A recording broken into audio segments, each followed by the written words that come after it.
حفیظ پاشا صاحب سابق وزیر خزانہ ہمارے ساتھ موجود ہیں. خود حکومتی وزراء ان کی جو رائے ہے اس کو بہت زیادہ کریڈیبل مانتے ہیں. عارف حبیب صاحب ہمارے ساتھ موجود ہیں, آپ صنعتکار ہیں, ماہر معیشت ہیں.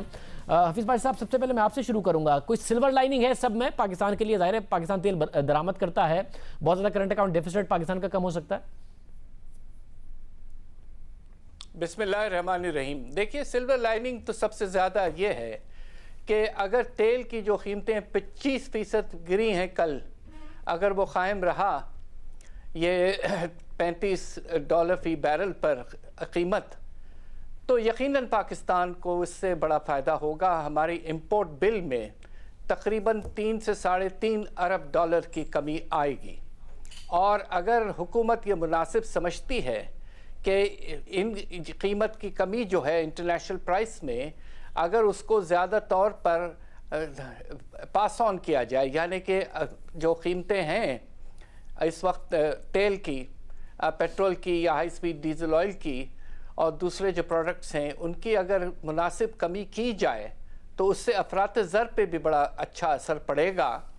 اور انشاءاللہ اگر یہ ہوا تو اگر روپے کی قدر میں اتنی زیادہ کمی نہ آئے اور پھر سے وہ تھوڑا سٹیبل ہو جائے تو یقیناً اس سے پاکستان کو کچھ فائدہ ہو سکتا ہے.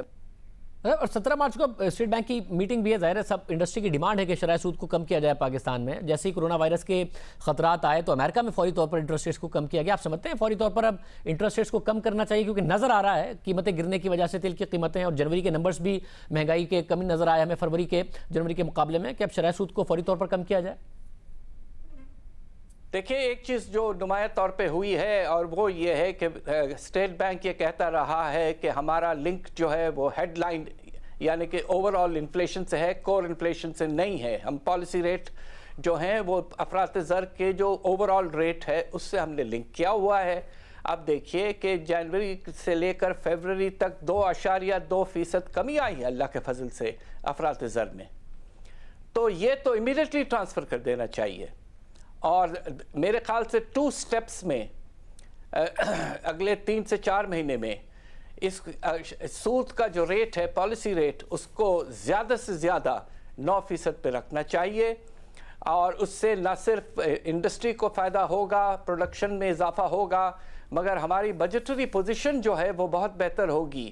اگر 4% کمی آتی ہے سود کے ریٹ میں تو اس سے ہمارے بجٹ کو تقریباً 650 ارب کا فائدہ ہے. اس 650 ارب میں سے کم ایک بہت بڑا حصہ آپ جو ہے منصوبہ بندی کے خرچوں پہ لگائیں تاکہ پروجیکٹس پہ کام ہو, لوگوں کو روزگار ملے اور ہماری اکانومی کی کیپیسٹی بڑھے اور پرائیویٹ سیکٹر میں انویسٹمنٹ کرنے کا موٹیویشن میں بھی اضافہ ہو. تو 2-3 چیزیں فوراً کرنی چاہیے حکومت کو تاکہ اکانومی میں کچھ تیز رفتاری آئے, اس لیے کہ ابھی تک تو حالات اس لحاظ سے کوئی خاص نہیں سنبھلے ہیں.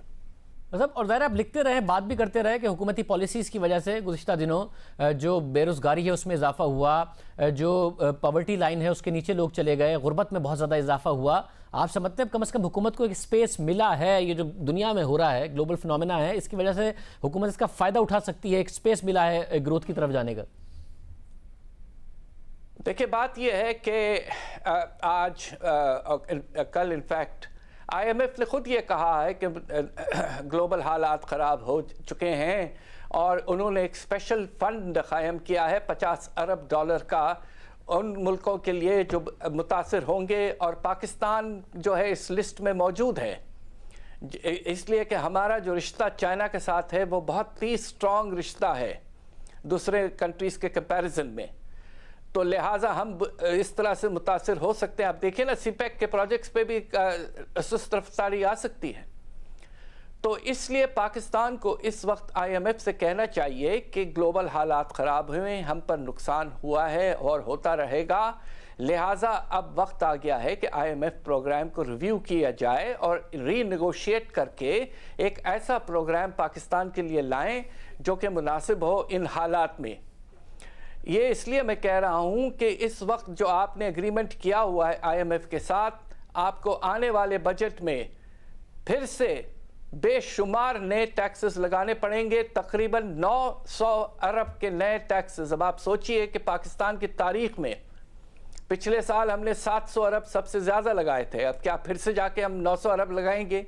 وہ زیادہ تر انڈائریکٹ ٹیکسز پہ ہوں گے اور ان کا امپیکٹ جو ہے وہ قیمتوں پہ ہوگا, اور جو لوگ آلریڈی پریشان ہیں وہ بالکل حد سے زیادہ پریشان ہو جائیں گے. اس لیے وقت آ گیا ہے کہ پاکستان کو گلوبل حالات کو دیکھتے ہوئے, اور جو نیگوشیشن کی تھی نامناسب سی, اس کو دیکھتے ہوئے پاکستان کو اب آگے بڑھنا چاہیے اور IMF سے کہنا چاہیے کہ وقت آ گیا ہے that we must renegotiate this program.